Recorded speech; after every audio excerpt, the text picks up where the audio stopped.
Hello दोस्तों, कैसे हैं आप सब। मैं हूं आपकी होस्ट और आज मैं आपके लिए नेद्रा ग्लवर तव्वाब की एक ऐसी किताब की समरी लेकर आई हूं जो हम सबके दिल के बहुत करीब है। Family relationships. हम सब चाहते हैं कि हमारे फैमिली रिश्ते अच्छे हों, पर अक्सर यही रिश्ते सबसे ज्यादा ड्रामा, स्ट्रेस और परेशानियों का कारण बन जाते हैं। किताब का नाम है ड्रामा फ्री और इसके लेखक नेद्रा ग्लवर तव्वाब हैं, जिन्होंने सेट बाउंड्रीज, फाइंड पीस जैसी बेहतरीन किताब भी लिखी है।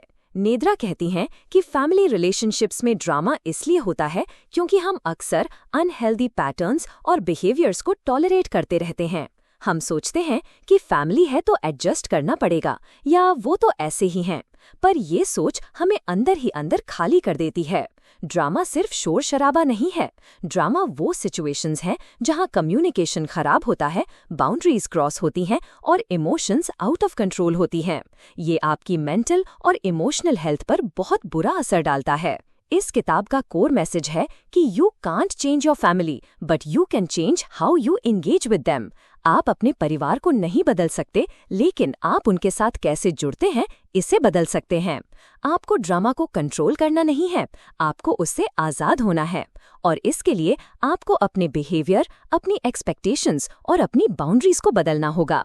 नेद्रा ने फैमिली रिलेशनशिप्स में कॉमन ड्रामा क्रिएटिंग पैटर्न्स को पहचाना है और उनसे डील करने के प्रैक्टिकल तरीके बताए हैं। चलो इन पैटर्न्स और सॉल्यूशंस को डिटेल में समझते हैं। Part 1, common drama patterns. पहचानो वो रिश्ते जो आपको थका रहे हैं।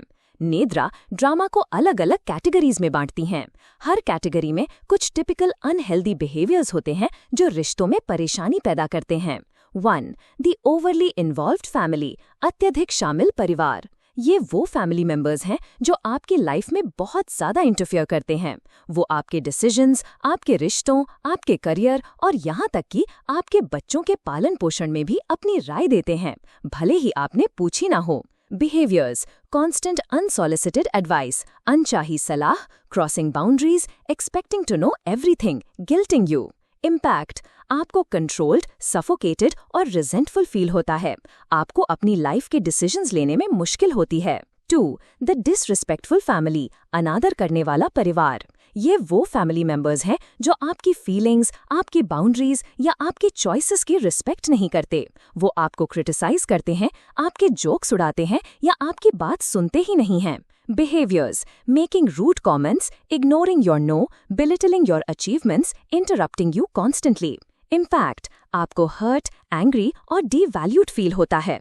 आपकी सेल्फ एस्टीम कम होती है। 3. The manipulative family. हेरफेर करने वाला परिवार। ये वो फैमिली मेंबर्स हैं जो अपनी बात मनवाने के लिए गिल्ट ट्रिपिंग, इमोशनल ब्लैकमेल या पैसिव अग्रेसिव टैक्टिक्स का इस्तेमाल करते हैं।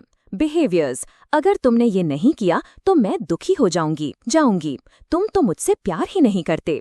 Giving silent treatment, playing the victim. Impact: आपको गिल्टी, कंफ्यूज्ड और कंट्रोल्ड फील होता है। आप अपनी जरूरतों को नजरअंदाज करते हैं।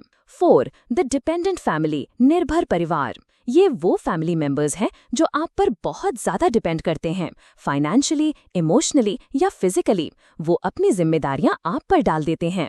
Behaviors: constantly asking for money, expecting you to solve all their problems, emotional dumping without reciprocity, refusing to take responsibility for their own lives.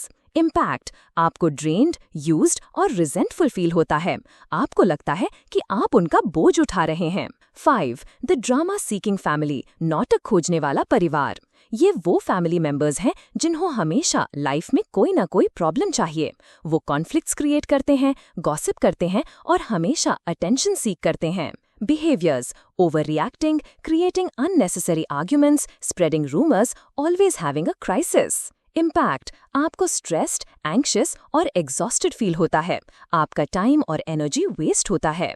Why we tolerate drama? हम नाटक क्यों सहन करते हैं? नेद्रा कहती हैं कि हम अक्सर इन पैटर्न्स को इसलिए टॉलरेट करते हैं क्योंकि लॉयल्टी: हमें लगता है कि फैमिली के प्रति लॉयल रहना जरूरी है, भले ही वो अनहेल्दी हो। गिल्ट: हमें गिल्ट फील होता है अगर हम फैमिली मेंबर्स को डिसअपॉइंट करते हैं। फियर ऑफ कॉन्फ्लिक्ट: हम लड़ाई से डरते हैं। होप: हमें उम्मीद होती है कि वो बदलेंगे। लैक ऑफ स्किल्स: हमें पता ही नहीं होता कि इन सिचुएशन से डील कैसे करें। पहला कदम है इन पैटर्न्स को पहचानना और ये एक्सेप्ट करना कि आप ड्रामा के इस साइकिल में फंस चुके हैं। आपको रियलाइज करना होगा कि ये ठीक नहीं है और मुझे बदलाव चाहिए। पार्ट 2, बाउंड्री सेटिंग, ड्रामा को रोकने का पहला कदम। जब आप ड्रामा को पहचान लेते हैं तो अगला कदम है बाउंड्री सेट करना। नेद्रा की पहली किताब की तरह यहाँ भी बाउंड्रीज कोर सोल्यूशन है। बाउंड्रीज वो क्लियर रूल्स हैं जो आप बनाते हैं कि आप क्या टॉलरेट करेंगे और क्या नहीं। ये ड्रामा को रोकने का सबसे इफेक्टिव तरीका है। बी क्लियर एंड डायरेक्ट, स्पष्ट और सीधे रहें। घुमा फिराकर बात मत करो, अपनी बाउंड्री को साफ शब्दों में बताओ। जैसे, जब तुम चिल्लाते हो तो मैं बात नहीं करूंगा, मैं अभी इस बारे में बात नहीं कर सकता। सेट कॉन्सिक्वेंसेस, परिणाम निर्धारित करें। अगर सामने वाला बाउंड्री क्रॉस करता है तो उसका नतीजा क्या होगा। अगर तुम फिर से बिना पूछे मेरे घर आओगे तो मैं दरवाजा नहीं खोलूंगी। और सबसे मुश्किल, उस कॉन्सिक्वेंस को फॉलो थ्रू करना। Consistency is key. Practice saying no. No एक कंप्लीट सेंटेंस है। आपको हमेशा एक्सप्लेनेशन देने की जरूरत नहीं है। मैं अभी अवेलेबल नहीं हूँ, मैं तुम्हें ये पैसे उधार नहीं दे सकता। कॉमन बाउंड्री वायलेशंस, सीमाओं का आम उल्लंघन। इग्नोरिंग योर नो, जब आप नो कहते हो और सामने वाला उसे इग्नोर करता है। गिल्ट ट्रिपिंग, इमोशनल ब्लैकमेल करके आपको अपनी बाउंड्री तोड़ने पर मजबूर करना। प्लेइंग द विक्टिम, खुद को बेचारा दिखाकर आपको मैनिपुलेट करना। इनवैलिडेटिंग योर फीलिंग्स, तुम तो हमेशा ओवर रिएक्ट करते हो। इन वायलेशंस को पहचानो और उनसे डील करो, अपनी बाउंड्रीज को डिफेंड करो। मैनेजिंग एक्सपेक्टेशंस, अपेक्षाओं का प्रबंधन। अक्सर ड्रामा इसलिए होता है क्योंकि हमारी एक्सपेक्टेशंस रियलिस्टिक नहीं होती। हम सोचते हैं कि फैमिली मेंबर्स को हमें समझना चाहिए या वो हमारी तरह ही बिहेव करेंगे। लेखक कहती हैं कि आप लोगों को बदल नहीं सकते, आप सिर्फ अपनी एक्सपेक्टेशंस को बदल सकते हैं। अगर आपका फैमिली मेंबर हमेशा क्रिटिकल रहता है तो ये एक्सपेक्ट करना छोड़ दो कि वो आपको तारीफ करेगा। उससे सिर्फ उतनी ही एक्सपेक्टेशंस रखो जो वो पूरी कर सके। ये आपको डिसअपॉइंटमेंट से बचाता है। कम्युनिकेशन स्टाइल्स, संचार शैलियाँ। ड्रामा फ्री होने के लिए आपको अपनी कम्युनिकेशन को बेहतर बनाना होगा। नेद्रा 4 तरह के कम्युनिकेशन स्टाइल्स की बात करती हैं। पैसिव, आप अपनी ज़रूरतों को एक्सप्रेस नहीं करते और दूसरों को अपने ऊपर हावी होने देते हैं। अग्रेसिव, आप अपनी ज़रूरतों को दूसरों पर थोपते हैं, दूसरों को हर्ट करते हैं। पैसिव अग्रेसिव, आप अपनी ज़रूरतों को इनडायरेक्टली गुस्से से या मैनिपुलेटेड तरीके से एक्सप्रेस करते हैं। असर्टिव, आप अपनी ज़रूरतों को कॉन्फिडेंस से, क्लियर तरीके से और दूसरों की रिस्पेक्ट करते हुए एक्सप्रेस करते हैं। यही सबसे हेल्दी स्टाइल है। ड्रामा फ्री होने के लिए आपको असर्टिव कम्युनिकेशन प्रैक्टिस करनी होगी। Part 3, drama free life, healing, acceptance और सपोर्ट। बाउंड्री सेट करना सिर्फ स्टॉप डूइंग दिस कहना नहीं है, इसमें आपके अपने बिहेवियर को भी बदलना शामिल है। सेल्फ रिफ्लेक्शन, अपने आप से पूछो, क्या मैं भी ड्रामा क्रिएट करती हूँ? क्या मैं भी अनहेल्दी पैटर्न्स में शामिल हूँ? मेरी जिम्मेदारी क्या है इस ड्रामा में? हीलिंग योर वुंड्स, अक्सर अनहेल्दी फैमिली डायनामिक्स हमारे बचपन के घावों से जुड़ी होती हैं। उन घावों को हील करना ज़रूरी है, शायद थेरेपी के ज़रिए। जब आप हील होते हैं तो आपकी नीडीनेस और पीपल प्लीजिंग कम होता है। एक्सेप्टेंस, स्वीकृति, कुछ फैमिली डायनामिक्स कभी नहीं बदलते, आपको उन्हें एक्सेप्ट करना होगा। इसका मतलब ये नहीं है कि आप उन्हें लाइक करते हो, पर इसका मतलब है कि आप उनके साथ पीस बनाना सीखते हो। इसे रैडिकल एक्सेप्टेंस, जैसा तारा ब्रैच कहती हैं, ये आपको उन चीज़ों के स्ट्रेस से आज़ाद करता है जिन्हें आप कंट्रोल नहीं कर सकते। Dealing with resistance to boundaries, सीमाओं के प्रति प्रतिरोध से निपटना। जब आप बाउंड्री सेट करोगे तो कुछ फैमिली मेंबर्स रेजिस्ट करेंगे, वो गुस्सा होंगे, गिल्ट ट्रिप करेंगे या आपको मैनिपुलेट करने की कोशिश करेंगे। ये नॉर्मल है क्योंकि आप पुराने पैटर्न्स को तोड़ रहे हो। बी प्रिपेयर्ड, पहले से ही सोचो कि वो कैसे रिएक्ट कर सकते हैं। स्टे काम, शांति से रिस्पॉन्ड करो। रिपीट योर बाउंड्री, बाउंड्री को बार बार रिपीट करो बिना गुस्से के। मैंने पहले ही बताया था कि मैं इस बारे में बात नहीं करूंगा या करूंगी। लिमिट कॉन्टैक्ट, अगर ज़रूरत पड़े तो अनहेल्दी फैमिली मेंबर से अपना कॉन्टैक्ट कम करो। टाइम, फ्रीक्वेंसी या फिजिकल डिस्टेंस। इसे लो कॉन्टैक्ट या नो कॉन्टैक्ट रिलेशनशिप्स कहते हैं। बिल्डिंग अ सपोर्ट सिस्टम, एक सहायता प्रणाली बनाना।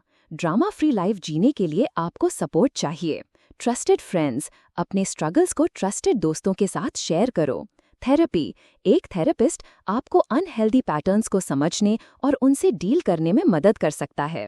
सपोर्ट ग्रुप्स, ऐसे लोगों के ग्रुप से जुड़ो जो सिमिलर चैलेंजेस को फेस कर रहे हैं। क्रिएटिंग योर चोजन फैमिली, अगर आपकी बायोलॉजिकल फैमिली अनहेल्दी है तो आप अपने दोस्तों या दूसरे लोगों के साथ एक ऐसी फैमिली बना सकते हो जो आपको सपोर्ट और प्यार दे। अंत में ड्रामा फ्री हमें बताती है कि एक शांत, खुशहाल और फुलफिलिंग लाइफ जीने के लिए हमें रिश्तों में अनहेल्दी पैटर्न्स को पहचानना होगा और उन्हें बदलना होगा। बाउंड्रीज सिर्फ एक टूल नहीं है, वो एक लाइफ स्किल है जो आपको अपनी लाइफ का कंट्रोल वापस देती हैं। जब आप ड्रामा से आज़ाद होते हैं तब आपके पास अपनी एनर्जी और टाइम उन लोगों और चीज़ों पर लगाने के लिए होता है जो सच में मैटर करते हैं। ये किताब आपको बताती है कि फैमिली बॉन्ड्स इम्पॉर्टेंट हैं, पर आपकी मेंटल हेल्थ और वेल-बीइंग सबसे ऊपर है। तो दोस्तों, ये थी नेद्रा ग्लवर तवाब की ड्रामा फ्री की समरी। ये आपको रिश्तों के ड्रामा से निकलकर शांति पाने का एक बहुत ही प्रैक्टिकल और कंपैशनेट रास्ता दिखाती है।